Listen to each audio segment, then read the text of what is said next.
प्रकृत्यं तं तीर्त्वा प्रविशवितते ब्रह्ममहसि स्फुरत् पश्यानैकान्तिक कलित वैकुण्ठ भवनम् तदध्युच्चान्युच्चान्यनुसर सुधामान्यथ महोज्ज्वले वृन्दारण्ये भ्रमयति किमाप्यत्र मिलति। जो मुमुक्षुता धारण करते हैं कि मैं मुक्त होना चाहता हूं, वो माया जनित जो अविद्या जनित अज्ञान है उसका त्याग करके महावाक्यों के द्वारा अपने स्वरूप का वो अनुभव करते हैं। जैसे हमारा देह है, ये स्वरूप का वस्त्र है। जैसे हम शरीर का वस्त्र ये धारण किए हुए हैं, ऐसे जीव का जो वस्त्र है वो शरीर है। इस शरीर से आसक्ति तन्मयता होने के कारण ही इसे जीव कहा गया। वस्तुतः ये भगवान का शुद्ध बुद्ध पूर्णानंद घन स्वरूप ही अंश है, और अंश और अंशी में ज्ञान मार्ग में किंचन मात्र ही भेद है, क्योंकि जो पूर्ण है उसका अवशेष भी, उसका अंश भी पूर्ण ही होता है। पूर्णमदः पूर्णमिदं पूर्णात् पूर्णमुदच्यते पूर्णस्य पूर्णमादाय पूर्णमेवावशिष्यते। जो पूर्ण है उसका अवशिष्ट जो बचता है वो भी पूर्ण ही होता है, उसका अंश भी पूर्ण ही होता है। तो जीव ज्ञान मार्ग की बात है। जीव को अविद्या के कारण ये भ्रम हो जाता है कि मैं स्त्री हूँ, मैं पुरुष हूँ, ये जड़ है, ये चैतन्य है। ये जो नानात्व का भ्रम है ये अविद्या के कारण हो जाता है।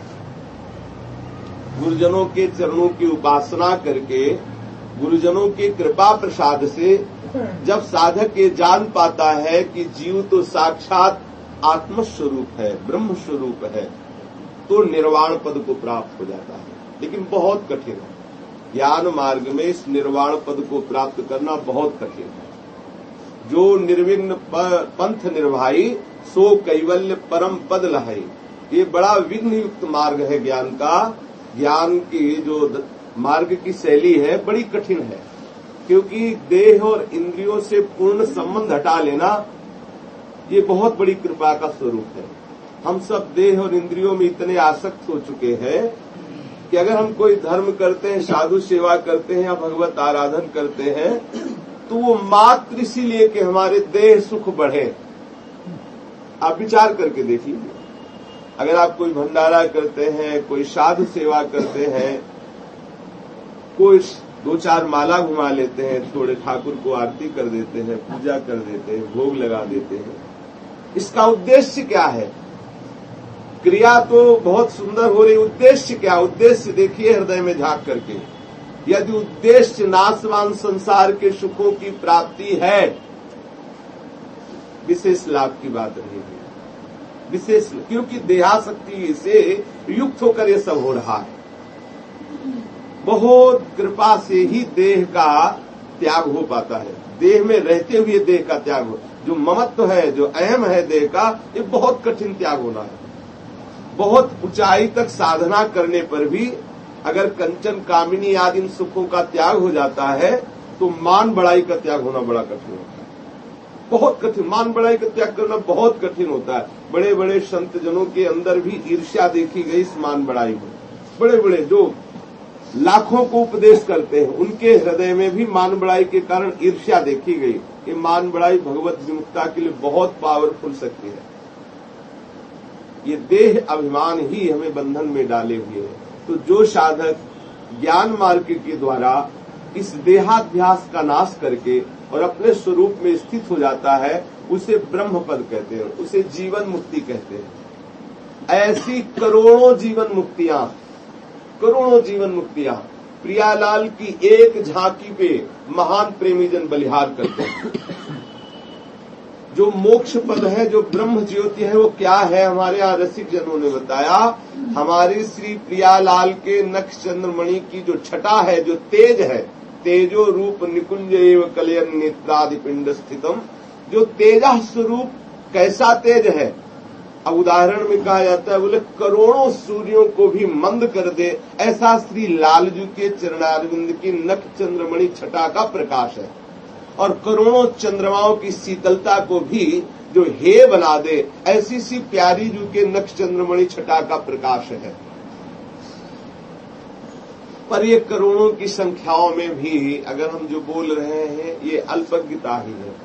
उस असीम अनंत सौंदर्य राशि का संख्याओं में तुलना नहीं की जा सकती कि इतने करोड़ सूर्य, इतने करोड़ चंद्र का तेज उनके नख चंद्रमणि छटा से, क्योंकि प्रियालाल के एक अंश मात्र से पूरा त्रिभुवन प्रकाशित है। अखंड ब्रह्मांड जिनकी गणना नहीं की जाती, प्रभु के विराट स्वरूप के एक रोम में करोड़ करोड़ ब्रह्मांड वास करते हैं। हर ब्रह्मांड में न जाने कितने सूर्य चंद्रमा सब प्रकाशित करते हुए जीवों का पालन पोषण कर रहे हैं। एक अंश से, जिनके एक अंश से अनंत ब्रह्मांड प्रकाशित हो रहे, कैसे उनके नख चंद्रमणि छटा का प्रकाश का वर्णन किया जा सकता है। तो कह रहे हैं, जो साधक ज्ञान के द्वारा उस ब्रह्म पद को प्राप्त करता है, उससे सरस है जो वैकुंठ आदि की उपासना करते हैं। जब हमारे भक्ति भाव की चर्चा होती है तो उसमें सबसे पहला भाव आता है शांत भाव, जिसे शांत रस कहते हैं। यही है ज्ञान का स्वरूप। शांत रस का स्वरूप ही यहाँ ज्ञान में लिया गया है। भक्ति मार्ग में पहला शांत स्वरूप ही स्वीकार किया गया है। शांत रस जिसे कहते हैं, समत्व में सब एक ही परम तत्व प्रकाशित हो रहा है। ऐसा ज्ञान होकर जिसका मन, जिसकी बुद्धि, जिसका चित्त, जिसकी इंद्रियां, ये सब शांत हो गए हैं, इसे शांत रस कहते हैं। इसे ही ब्रह्म पद कहते हैं। इससे आगे जो है, जब बढ़े उपासक, इतने तो इतने में ही स्थित हो जाते हैं। इतना ही रस प्राप्त हुआ ना समत्व का, बस इसी में स्थित हो जाते हैं। बड़े भाग्यशाली होते हैं जिनको रसिक प्रेमी महापुरुषों का संग मिलता है, तो इस धरा से खींचकर उनको फिर दास्य भाव में लाते हैं कि हम प्रभु के दास हैं।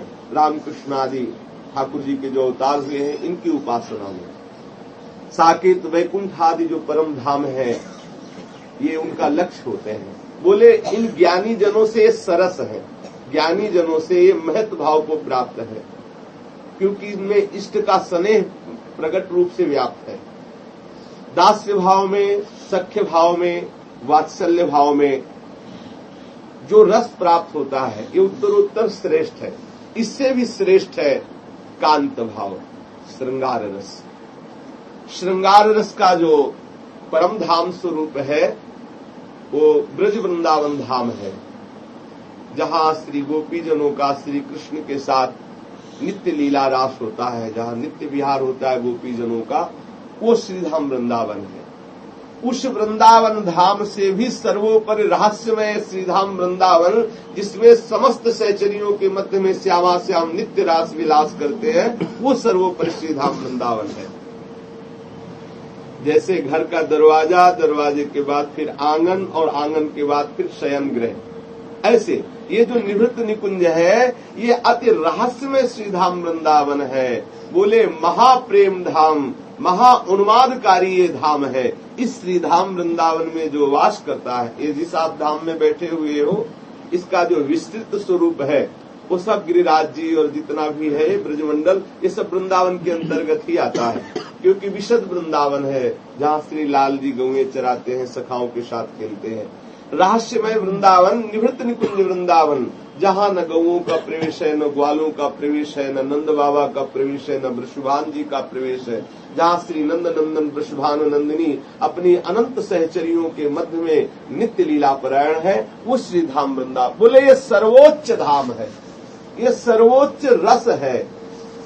ऐसे श्रीधाम वृंदावन की हम निष्ठा को स्वीकार करते हैं। कल चर्चा इसी निष्ठा पर हुई थी। ध्यान रखा जाए, निष्ठा का तात्पर्य है प्राणों को समर्पित कर देना, पर ये बड़ा कठिन खेल है।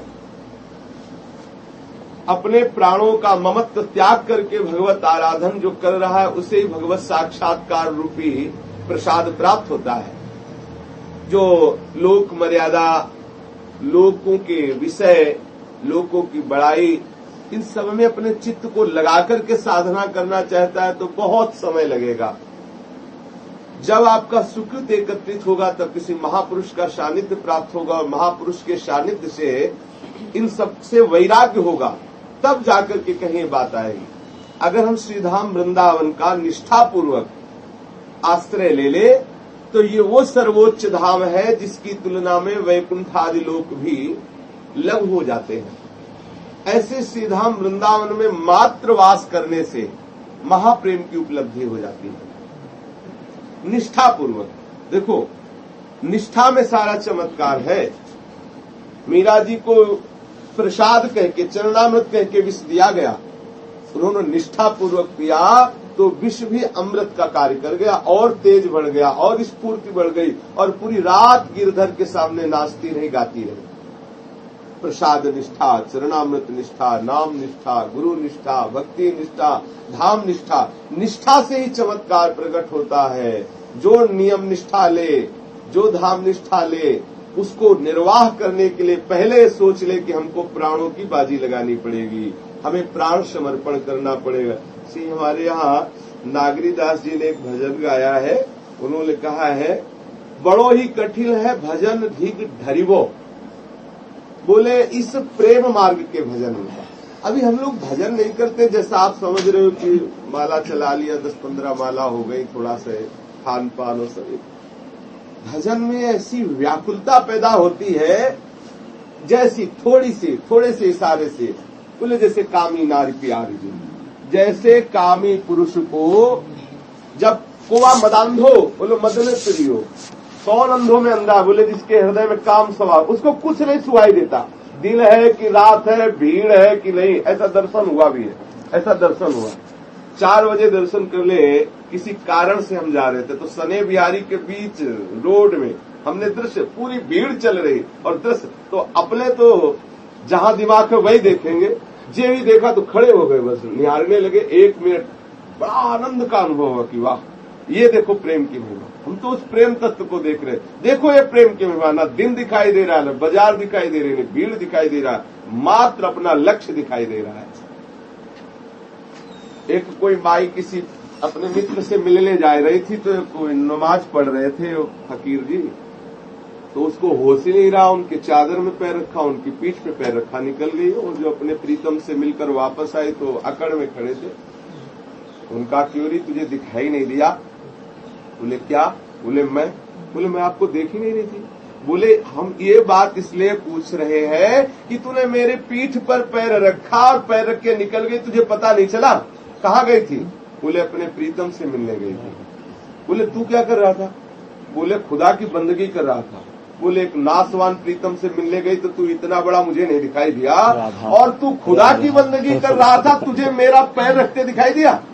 मेरा पैर, इसका मतलब तू बंदगी नहीं कर रहा था। ये प्रेम का स्वरूप यही होता है कि सब कुछ विस्मरण हो जाए, सब कुछ विस्मरण, एक केवल प्रीतम याद रहे।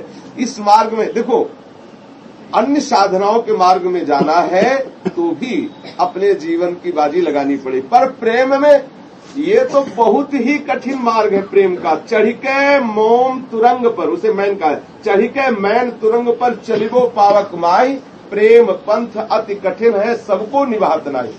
मोम के घोड़े पर सवार होकर के यदि कोई आग को क्रॉस करना चाहे, आग से निकलना चाहे तो कैसा रहेगा? मोम का घोड़ा और उसमें चढ़ के आग से निकलना, बस ऐसे ही समझ लो इस प्रेम मार्ग में चलना है। बोले बड़ो ही कठिन है भजन ढिग ढरीबो। जिस प्रेम मार्ग की हम बात कर रहे हैं, ये बड़ा कठिन है इस मार्ग पर चलना। कितना बड़ा अंदर भाव होना चाहिए। बोले तमक सिंदूर मेली माथे पर, तमकी सिंदूर मेली माथे पर, साहस सिद्ध सती को सोजरीबो। जैसे जब ही सुना कि मेरे पति मारे गए या मर गए तो पतिव्रता पत्नी तत्काल अपने पति के नाम का सुहाग धारण करके और पति के शव को लेकर के वो पत्नी आग में कूद जाती थी। ऐसा पहले था, ऐसे पहले बहुत होता था। अभी 30 वर्ष व्यतीत हुए होंगे जहां हमारी जन्मभूमि थी वहां के समीप ही एक गांव में, देखो आज के वातावरण में कोई पतिव्रता भाव को समझ सके ये बहुत कठिन बात है। जहां मोबाइल, जहां इंटरनेट और जहां सब छूटे हैं, उसको इस संसार के सारे खेल मनोरंजन नजर आते हैं। वो क्या जाने धर्म क्या होता है, निष्ठा क्या होती है। विदेशों में जैसा पशुवत आचरण होता है, वैसे परम पवित्र भारत देश में भी उसकी लहर आनी प्रारंभ हो गई। अपनी महानता तभी समझी जाती जो जितना गंदा आचरण कर सके, जो जितना गंदा आचरण कर सके वो उतना ही वीआईपी माना जाएगा। अपने यहाँ अब ये स्वरूप आ रहा है, जो जितने गंदी बातें सीख सके, गंदे आचरण कर सके, वो उतना ही चतुर माना जाएगा, उतने वीआईपी माना जाएगा। जो जितना सदाचार से चले उसे पुरानी रीति रिवाज का समझकर उसे हटा दिया जाए, पुराने विचारधारा वाला। कितनी पवित्रता, कितना प्रेम पति के प्रति। जे ही पति शरीर छोड़ा कि तत्काल अपने शरीर को तिनके के समान समझ करके आग में डाल देती। कितनी बड़ी बात। अभी ज्यादा दिन की 30 वर्ष की बात है। वो क्षत्रिय कुल की थी, बाल्यावस्था से भजन परायण थी। कुछ ऐसी माताएं बहनें, ऐसा कुछ निर्विष तो हो ही नहीं सकता कभी। आज भी ऐसी माताएं बहनें हैं जिन्होंने पति के सिवा किसी को देखा नहीं, किसी को छुआ नहीं, और बाल्यावस्था में जो माता पिता के और धर्म के शासन में रह के चलती है वही बच्चों को पता थोड़ी होता धर्म क्या चीज होती है। जिस समय 16, 14, 15, 16, 17, 18, 20, 25, 30, 35 ये जो अवस्था है, ये आंधी वाली अवस्था। जैसे तूफान नहीं चलता उस समय कुछ नहीं दिखाई देता कि आंधी में क्या हो रहा है, क्या, बस आंख बंद करो और किसी तरह प्राण बचाओ, ऐसी अवस्था होती है। ये जो यौवन अवस्था होती है, इसे कोई संभाल पावे, ये बहुत बड़ी बात होती है, बहुत बड़ी बात। इस अवस्था में कोई लड़खड़ा के गिरा न हो, वो साक्षात अवतारी पुरुष ही होगा। आप समझ लो, ये अवस्था ऐसी होती है। पर हाँ, जिन्हें धर्म का भय है, जिन्हें भगवान का भय है, जिन्हें माता पिता गुरुजनों का शासन है, अगर वो इस अवस्था में शासन से निकल गए तो फिर वो पवित्र बने रहते हैं, क्योंकि एक नींव बन जाती है। अब आज के बच्चे अगर पिता कुछ डांटता है तो पिता को सिखाते हैं, तुमको आता है इंटरनेट चलाना, ऐसे तुमको आता है ऐसा, फिर बात क्यों करते हो, क्या जानते हो तुम। पिता को डांटते हैं, पिता को समझाते हैं, तो पिता क्या करते, कुछ समझे नहीं। हमारे पास ऐसे भी भगत आते बताते कि अगर हम अपनी पुत्री को कुछ डांटते तो हमारे ऊपर चढ़ बैठती हो, ऐसे पूछती कि आपको ऐसा आता है, जब नहीं आता तो आप बात क्यों करते हो। बोले हम चुप हो जाते, क्योंकि हम पढ़े लिखे नहीं हो, कंप्यूटर आदि सब ऐसा। तो जहां ऐसी स्वतंत्रता है वहां इन वृत्तियों को क्या जाने। तो उस बच्ची का क्षत्रिय जमींदारों के यहाँ ब्याह हुआ, जिसकी हम बात बता रहे हैं। अभी 30-35 वर्ष की बात, कोई 1000-2000 वर्ष की बात नहीं है। हमारी उस समय शायद स्कूल में थे या निकले ही थे घर से भाग के, तभी हमने ऐसा सुना था। जारी उस गांव का नाम था, जारी जौहरी वो क्षेत्र है, उस गांव का नाम था। तो वो उनकी जमींदारी थी, तो गाड़ी से बड़े धनी पुरुष थे, तो गाड़ी से दोनों भाई गए हुए थे। तो चमार जाति के कुछ लोगों से वैर था, उन्होंने रात्रि में दोनों भाइयों को मार दिया, खेतों में पानी लगाया। और वो ब्याह होके आई थी और अपने मैके में गई थी। जो ही वो मारे गए तो तड़प उठी एकदम। उसने अपनी माँ से कहा कि कुछ अमंगल हो गया, हमें लगता है कि हमारा ब्याह जिनके साथ हुआ है उनका कुछ अमंगल हो गया है। बोले नहीं नहीं बेटा, ऐसा कैसे। तो बोले ना निश्चित अमंगल हुआ है, मुझे तुरंत वहां पहुंचाया जाए। तो ये होता है, जो ही वो वहां पहुंचाई गई तो पता चल गया ऐसा। बस उसने तुरंत अपने पूरे शरीर के श्रृंगार किए और कहा हमारे पति को कोई छुएगा नहीं, कोई ना तो पुलिस को रिपोर्ट की जाएगी ना कोई छुएगा। और बस गई, न आग लगाने की जरूरत नहीं पड़ी, अपने पति को गोद में लिया और जो ही भगवत स्मरण किया तत्काल आग लग गई, शरीर पूरा हो गया तत्काल। आज भी वहां अखंड घी की चिता वो जल रही है, लो ट्रकों घी इस तरह में रखा रहता, और जहां उनका शरीर जला था आज भी वो आग जल रही, आज भी 300 वर्ष हो गए, आज भी जल रही। बड़े बड़े धनी मानी लोगों के ट्रक, घी के ट्रक आते रहते हैं और वहां अखंड वो जलता रहता है। ये बोले कैसा भजन होना चाहिए प्रेम का। बोले तमक सिंदूर मेली माथे पर साहस सिद्ध सती को सो जरिबो। इस प्रेम मार्ग में जैसे अपने पति से विक्षोभ होने पर तत्काल शरीर को नष्ट कर देती, ऐसा प्रेमी होना चाहिए। तद स्मरणेन परम व्याकुलतेति, भगवत विस्मरण होने पर परम व्याकुलता पैदा हो जाए। शुरुआत होती साधन की। प्रेम का स्वरूप वही कि अपने प्रीतम के वियोग में शरीर तिनके की तरह लगे। शरीर नष्ट करना कोई बहुत बड़ी बात नहीं, लेकिन शरीर रख करके और प्रीतम के वियोग को सहन करना ये उससे भी बढ़कर के बात है। जैसे अपने पति से विछोह प्राप्त होने पर पत्नी तत्काल अपने शरीर को नष्ट कर देती है, ये वो क्या जाने जो तलाक देने की भावनाओं में रहती हैं, जो दसियों मित्रों से मिलती हैं, वो क्या जाने ये भाव क्या होता है। ऐसे ही वो क्या जाने प्रेम का स्वरूप जो संसार के राग में और मोह में फंसा हुआ है, वो क्या जाने भगवत प्रेम क्या होता है, वो क्या जाने श्री श्यामा श्याम का अति आसक्त परस्पर जो अनुपम अनुराग है, क्या जाने। वो तो विचार करेंगे ऐसे ही होता होगा प्रेम प्रिया प्रीतम का, जैसे यहाँ के पति पत्नी का प्रेम होता है या मित्रों का प्रेम होता है।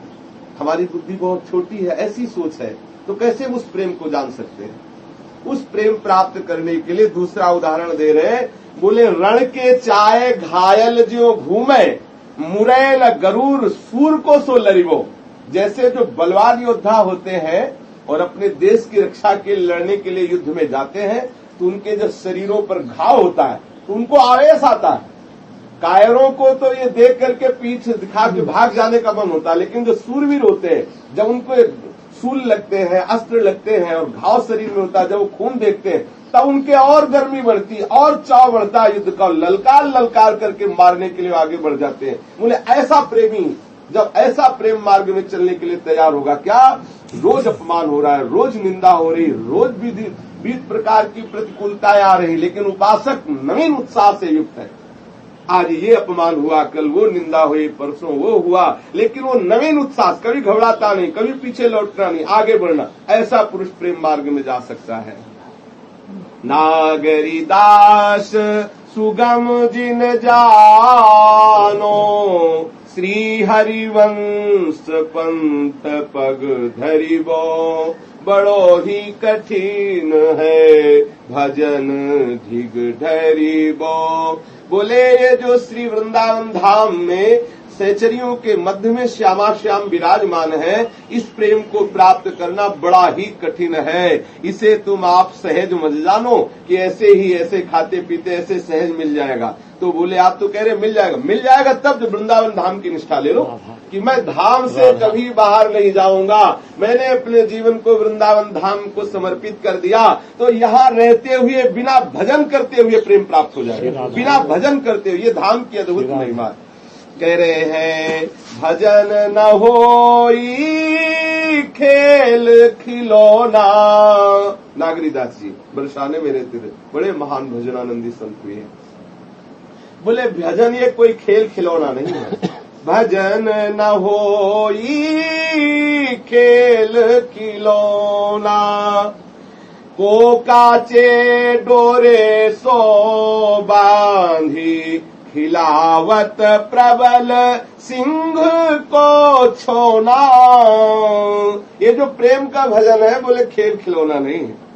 कौन ऐसा है जो कच्चे धागे से बांध करके और सिंह के 9 किशोर बच्चे को अपने इशारे से खिला सके। कच्चे धागे से बांध के नवीन किशोर अवस्था को प्राप्त, बूढ़ा सिंह नहीं, नवीन किशोर अवस्था को प्राप्त सिंह के छौने को और कच्चे धागे से बांध के इशारे से खिला सके, नचा सके, अगर जिसमें इतनी सामर्थ्य हो तो आवे प्रेम मार्ग में।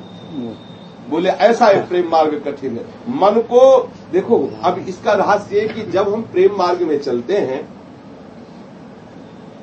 एक विशेष ऐठन होती है, आह्लाद होता है, किसको हृदय से लगा दें, इतना आह्लाद होता है, सुखद होता है, पर इतना दुखद लगता है उसको। नवीन साधक जब प्रेम मार्ग में आता है, एक विशेष आह्लाद होता है, विशेष ऐठन होती है। यदि वैराग्य ना हुआ तो वो निश्चित कामी हो जाएगा, निश्चित कामी हो जाएगा। ये जो महापुरुष घुमा के इशारे से कह रहे हैं, उसको ठीक से समझो। वे कह रहे हैं कि यदि आपको सही मार्ग न मिला और सही महापुरुष का सानिध्य न मिला और आपके जीवन में वैराग्य नहीं है, तो जे ही आप इन वाणियों, हमने अनुभव किया, आप इन वाणियों का गायन कीजिए, एक विशेष आह्लाद, एक विशेष उन्माद आता है। उस उन्माद अवस्था में यदि वैराग्य नहीं है, जितना उन्माद चढ़े उतने प्रबल वैराग्य होना चाहिए। अगर वैराग्य नहीं है तो निश्चित काम भाव में परिवर्तित, प्रेम को काम में परिवर्तित होते देर नहीं लगेगा, क्योंकि अभी प्रेम गाढ़ावस्था को नहीं पहुंचा। ये जो हम सखी तुम सखी हो, ये सब इधर उधर सब, ये सब प्रेम मार्ग, ये सखी भाव है। शरीर सखी होता तो इन माताओं बहनों की जरूरत क्या, इनको साधना करने की, तो सखी यही है। हमको तुमको तो कपड़े लगाने पड़ेंगे ना, कपड़े पहनने पड़ेंगे, लाली लिपस्टिक, ये तो है ही है, वो स्वरूप है, ये तो सखी हो गई ना। लेकिन कहाँ सखी, कहा पुरुष हो चाहे नारी हो, भाव सखी प्राप्त करना है। इन सब बाहरी लक्षणों में ना पड़े। ये जो बाहरी इसमें पड़ गया तो फिर वो आंतरिक सखी भाव को प्राप्त नहीं कर। और निश्चित समझो, अगर आपके हृदय में वैराग्य नहीं तो काम पिंड नहीं छोड़ेगा, बढ़ जाएगा, क्योंकि ये बहुत सरस उपासना है। इसीलिए इस उपासना की तरफ कदम रखने के पहले सोच ले कि मुझे आग पे चलना है। आग पे आह्लाद जब होता है ना, जैसे किसी को धन का आह्लाद हो, कोई धनी आदमी हो, बिना दोष के रह जाए, ऐसा हो नहीं सकता। या तो भगवत आराधन में तत्पर है तो धन के मद को संभाल सकता है, नहीं तो धन का ऐसा दशा होता है कि वो गिरा देगा आपको, शराब, जुआ, गंदे आचरण, अहंकार, ये सब गिरा देगा। जब भगवत मार्ग में चलते हैं तो जो ही प्रीति की तरफ कदम रखते हैं, एक उन्माद होता है, एक ऐठन होती है, लगता है किसको हृदय से लगा लें, किसको अपनी बात बता दे। और वो उन्माद वैराग्य से ही हजम होगा, पचेगा। अगर वैराग्य, आप देखो पुराने रसिकों को कि जितना उनके हृदय में प्रेम बढ़ा उतना ही, बिहारी दास जी ने तो करवा भी फोड़ दिया। कड़वा रखते थे ना, करवा, और वो आते थे ब्रज के ग्वालवाल पास, बाबा पानी पिला दो, उनका ये करवा भी फोड़ दिया। कुछ नहीं, एकदम फटे पुराने कपड़ों हर समय। वैराग्य युक्त जीवन ही प्रेम को पचा सकता है। बढ़िया बढ़िया ऐसी व्यवस्थाएं और सब ऐसा हो तो प्रेम की तो छटाई नहीं मिल सकती है। हाँ जरूर है, आप अपने को प्रेमी मानते रहिए। जिनको प्रेम प्राप्त हो चुका और परिपक्व हो गया है, अब उनके लिए तो कोई बात नहीं। वो तो कर्माणि श्रुति बोधिता निमित्तराम कुर्वन्तु मा गूढ़ाश्चर्य रसास्त्रगादि विषयान् गृह्णन्तु मुञ्चन्तु वा कैर्वा भाव रहस्य पारगमति श्री राधिका प्रेयसा किंचित गैरन युद्धतां वैरहो भ्राम्यद्भिरन्यैरपि। वो वेद शास्त्र की आज्ञा के अनुसार कर्म करे या ना करे, उनका कुछ नहीं बिगड़ता। वो विषयों को भोगे या ना भोगे, त्याग करे तो कुछ बनता नहीं, और विषयों को स्वीकार करे तो उनका कुछ बिगड़ता नहीं। वो बहिर्मुख पुरुषों का संग भी करे तो कुछ भी बिगड़ने वाला नहीं, क्योंकि उनके हृदय में महाप्रेम स्वरूप श्री श्यामा कैरवा भाव रहस्य पारगमति श्री राधिका प्रेयसा, उनका मन, उनका चित्त, उनकी बुद्धि, उनका अहंकार श्री राधा वल्लभ लाल के रहस्य में प्रेम में डूब चुका है। अब शरीर की क्रिया उनको क्या फर्क पड़ेगा। लेकिन जब तक वो स्थिति नहीं आती तब तक वैराग्य की बहुत बड़ी प्रबल आवश्यकता है। अगर वैराग्य नहीं होगा तो कह रहे भजन न होई खेल खिलौना। ये कोई खेल खिलौना नहीं कि भाई भजन मार्ग में, श्यामा श्याम के मार्ग में चलने के पहले विचार कर लो कि हम अपने प्राणों को बलिहार करने जा रहे हैं, हम अपने प्राणों की बाजी लगाने जा रहे हैं। इस प्रेम मार्ग में चलने के पहले विचार कर लो कि मुझे मरना है, बस मरना है, मिटना है, अपने को मिटा देना है। जब कोई अपने को मिटा देता है तभी वो इस रस को प्राप्त कर पाता है। अच्छा, इस बच्चे ने तो पी लिया, अब तुम मत पीना।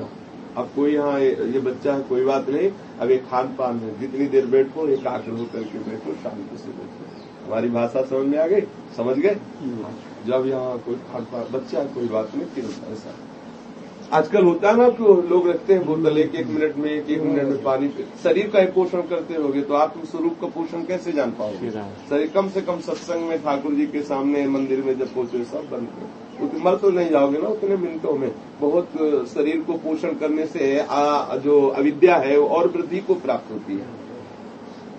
अति ही अगम अगाध लगो फल, कही कैसे कर पहुँचे बौना। आकाश में फल लगा हो, जैसे बौना कैसे उसको प्राप्त कर सकता है, ऐसे ही देहाशक्ति से युक्त जीव कैसे उस महाप्रेम फल को प्राप्त कर सकता है। नागरीदास हरिवंश चरण भजी, मिथुन सुरत अचोला भजन न होई खेल खिलौना। बोले श्री हरिवंश चंद्रजू का भजन कर, जिन्होंने श्री प्रिया प्रेम प्रीतम के प्रेम रस को बांटा है। महिमा तेरी कहा कहो, श्री हरिवंश दयाल तेरे द्वारे बटत हैं सहज लाडली लाल। भाव ये है कि बिना प्रेमी रसिक महानुभावों की कृपा के और बिना प्रेमी महापुरुषों के सानिध्य के शासन के कोई ये प्रेम रस प्राप्त नहीं कर सकता। कोई सोचे कि हमको क्या गुरु बनाने की जरूरत है, हमको क्या संतों की जरूरत है, बस नाम जप करो और वृंदावन में रहो तो बात बन जाएगी। हाँ, ऐसा करोगे तो तुम्हारे हृदय में जो प्रेम का स्फुरण होगा वो दूसरे मोड़ में ले जाएगा। क्योंकि चाहिए, बिना रसिक महानुभावों के निर्देशन के मार्ग मिल ही नहीं सकता। अगर बिहारी दास जी की उसमें वाणी में पढ़ा था, ना पाई है बिन स्वामी यह खेल, विपिन बसत वैराग जुत ज्यो लरिकाई खेल। कोई वृंदावन वास कर रहा है और बड़े वैराग्य से वास कर रहा है, लेकिन रसिक रसिकाचार्यों की शरण नहीं है, तो बोले ये निकुंज का रस उसको प्राप्त नहीं हो पाएगा। वृंदावन वास करते करते आपके महाभाग्य उदय होंगे, तब किसी महाप्रेमी रसिक महानुभाव में आपकी श्रद्धा होगी, और श्रद्धा के परिपाक में आपके हृदय में निष्ठा प्रकट होगी और प्रेम प्रकट हो जाएगा। अतः श्री धाम वृंदावन यहाँ वर्णन करते कि समस्त धामों का शिरोमणि है, इस धाम में निष्ठा पूर्वक वास किया जाए, जो महाप्रेम रस को प्रदान करने वाला है। अंगे अंगे ललीला जल निधि रमितो माधुरी वारिधीना, में कैकम तत्र कोटि प्रतिपद मुदयते तदा स्वादमत्तः। श्यामः सश्री किशोरः प्रतिनिमिष महो कोटि कोटिं विकारान्, धत्ते कंदर्पदर्पात् परम रसनिधौ कानेन राधिकायाः। अहो वो श्याम किशोर जिसके अंग अंग में महाप्रीति के अनंग प्रकट हो रहे हैं, अंग अंग में महाप्रीति के अनंग प्रकट हो रहे हैं, जो अनंग लीला का समुद्र है, जो महान आनंद को प्रदान करने वाला है, एक एक पद में वो जो महारस की वर्षा कर रहा है, उसी आस्वादन में उन्मत्त होकर के श्री राधा का परम रसनिधि स्वरूप इस श्री वृंदावन धाम में कंदर्प के दर्प के दमन करने वाले स्वरूप का हम चिंतन करते हैं। श्री श्याम सुंदर के एक एक अंग में महाप्रेम रंग प्रकट हो रहा है। ऐसे महाप्रेम रंग में भरे हुए वृंदावन धाम में मानो प्रेम का समुद्र ही प्रकाशित हो रहा है। ऐसे प्रेम के समुद्र में कंदर्प के दर्प को दमन करने वाली प्यारी श्री किशोरी जी के स्वरूप का हम चिंतन करते हैं, उनका हम ध्यान करते हैं। वंदे वृंदावनगतमहं भक्ति भारावनम्रो, धन्याग्रण्यं क्रमिमपि न चान्यत्र संस्थान तृणाय, मन्ये ब्रह्मादिक सुरगणान् किं बहुक्त्या ममेयम्, प्रौढ़िर्गाढ़ानुखलु परतो भाति कृष्णोऽपि पूर्णः। अद्भुत बात कह रहे हैं कि मैं भक्ति पूर्वक नम्र होकर के श्री धाम वृंदावन के महान धन्य परम धन्य उस कीड़े को साष्टांग दंडवत करता हूँ, जिसने वृंदावन धाम में जन्म लिया, वृंदावन धाम में रह रहा है, और वृंदावन से बाहर ब्रह्मादिक अन्य देवताओं को भी मैं तिनके के समान तुच्छ समझता हूँ। देखो कितनी बड़ी बात कह रहे हैं। बोले मैं भक्ति पूर्वक नम्र होकर के श्रीधाम वृंदावन में जो वास कर रहा है, उस नाली के कीड़े को भी साष्टांग दंडवत करता हूँ, और वृंदावन की सीमा के बाहर जो ब्रह्मादिक बड़े बड़े देवता है, उन देवताओं को भी मैं तिनके के समान समझता हूँ। जय हो। कह रहे हैं ब्रह्मादिक देवताओं को मैं तिनके के समान समझता हूँ जो वृंदावन से बाहर है, और वृंदावन में उस कीड़े को मैं साष्टांग दंडवत करता हूँ जो वृंदावन वास कर रहा है। और अभी क्या कहूँ, मेरी यह चतुरतापूर्ण बात पक्की है कि श्रीधाम वृंदावन को छोड़ करके श्री कृष्ण जी का भी वो प्रेम रूप प्रकाशित नहीं होता जो वृंदावन धाम में प्रकाशित होता। कह रहे हैं कि मैं और चतुरतापूर्ण बात क्या कहूँ, बात यह है कि औरों की तो बात जाने दो, श्री कृष्ण का भी यदि वृंदावन धाम छोड़ करके वो बाहर गए तो उनका वो प्रेम रूप प्रकाशित नहीं हुआ जो वृंदावन में प्रकाशित हुआ। आगे तो ऐश्वर्य रूप प्रकाशित हुआ है। यहाँ से ही क्रूर घाट से ही 4 भुजा का दर्शन करा दिया था क्रूर जी को, और मथुरा में पहुंचते ही फिर इनकी लीला विचित्र होने लगी। 4 भुजाएं धारण करके मथुरा में रहे हैं। जब जरासंध का आक्रमण हुआ, बस 4 भुजाएं और दिव्य अस्त्र धारण कर लिए। कहाँ वो प्रेम स्वरूप रहा। कि ग्वाल बाल डांट देते हैं तो आप हाथ जोड़ते हैं और पैर छूते हैं। कहाँ वो प्रेम स्वरूप रहे? वहां तो भ्रकुटी का कठोर केवल संचालन मात्र करने से काल भी कांप जाए, ऐसा स्वरूप प्रकाशित हो रहा है। बोले मैं आपको और क्या कहूं यहाँ से इसीलिए तो श्री भट्टदेवाचार्य जी कहते हैं कि रे मन वृंदा विपिन निहार, विपिन राज सीमा के बाहर हरिहु को ललिहार। रे मन वृंदा विपिन, बोले वृंदावन में अगर हरि है तो उनको देखो, बाहर है तो मत देखना, क्योंकि बाहर जो वृंदावन के हरि का स्वरूप है वो बोले ऐश्वर्य प्रधान स्वरूप है। थोड़ा सा और आगे आ जाए, बलिहार है। तो देखो श्रीधाम वृंदावन में जो वास कर रहे हैं वो कैसे, जब नाली के कीड़े को प्रबोधानंद जी कहते हैं मैं साष्टांग दंडवत करता हूँ भक्ति नम्र हृदय से, पर बाहर के ब्रह्मादिक देवताओं को भी मैं तुच्छ तिनके के समान समझता हूँ। मतलब हमारी दृष्टि में ब्रह्मादिक का कोई महत्व नहीं, और वृंदावन में रहने वाले नाली के कीड़े का महत्व है। ध्यान रखना, जो बाहर से आते हैं वृंदावन धाम, वो वृंदावन धाम के किसी भी जीव का दोष देख के न जाए कि वृंदावन में पंडा ऐसा करते हैं, बाबा जी ऐसा करते हैं। अरे यहाँ जब नाली के कीड़े को प्रबोधानंद जैसे महापुरुष कह रहे हैं मैं उनको साष्टांग दंडवत करता हूँ, और बाहर के ब्रह्मादिक देवताओं को भी घास फूस समझता हूँ, तिनका समझता हूँ, तो फिर आप अगर किसी यहाँ ब्रह्मादिक देवताओं से भी श्रेष्ठ, ब्रह्मादिक देवताओं ने तो याचना की है यहाँ की रज की, और इस रज में जो वास कर रहे हैं उनके प्रति दोष देख के चले जाओगे तो तुम्हारे पास रह क्या जाएगा। यहाँ वृंदावन आओ तो नजर झुका के सबको प्रणाम करो।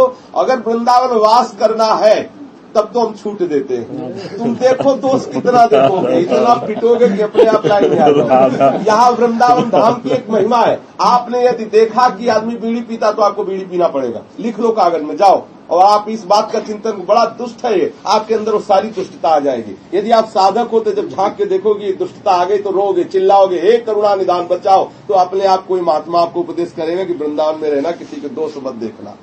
गुरुजी हमारे यहाँ लाडली कुंज में सामने रहते थे, हम एक किसी विषय पर, पहले संन्यास मार्ग में छोटे मोटे अनुभव होते रहते थे, तो किसी साधक को देखा हमने, उनको डांट दिया कि आप ऐसा करते हो, मतलब आंतरिक दृष्टि को भाव मिलाया उनका, आप ऐसा करते हो। बस वो साधक लज्जायुक्त हो गए और 2-3 लोग थे वो चले गए, बस वही दोष हमारे अंदर लागू। अब हम परेशान, बहुत परेशान। महाराज जी से जाके कहा कि हम कभी जीवन में ऐसा नहीं, अब ऐसा हो रहा है, तो बोले और उपद्रव करो। महाराज जी तो डांट रहे, और उपद्रव करो, चुपचाप वृंदावन में थोड़ी रहना, तुमको तो अपनी नेतागिरी करना है, डांट दिया। जब बाहर हम आए परिक्रमा में खड़े थे कि तो देखो हमारे महाराज जी बहुत कम बोलते हैं, जब बोलते हैं तो शब्द 2 शब्द ऐसे बोल देते, वो तो कभी बिना से। तो वही दूसरे रूप में एक महात्मा हरिदास जी आए, दंडोत प्रणाम खड़े हुए, बोले बाबा एक अनुभव की बात बताया, हमका बताओ। बोले हमने वृंदावन धाम की अद्भुत महिमा देखी। हम पूछ नहीं रहे उनसे, बोले हमका क्या देखी? बोले यहाँ जिसके प्रति जो दोष कर लिया जाता है वो दोष आ जाता है अपने हृदय में।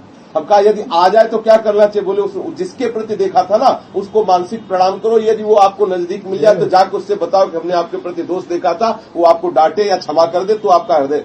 हम कहा देखो गुरु कृपा, देखो परिक्रमा मार्ग में आते ही, बाहर आते ही हमें संत ने बताया, फिर उनके पास गए, उनको प्रणाम किया, हमने कहा कि आपके प्रति हमारी ऐसी बुद्धि हो गई थी तो आप कृपा करके हमें छा रहे। उनका कोई बात नहीं बाबा, ये तो बात ऐसी है ही है जैसा आप कह रहे थे। ये बात अगर वृंदावन में किसी के प्रति दोष देखोगे, वृंदावन वास करते तो वृंदावन आपको सुधार लेगा, बहुत बढ़िया डॉक्टर है, हर तरह से सुधार लेगा।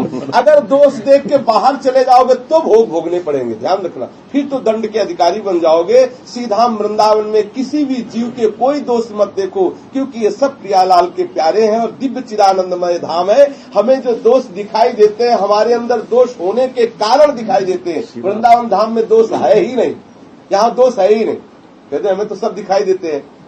तो जो है वो क्या आपको दिखाई दे रहा?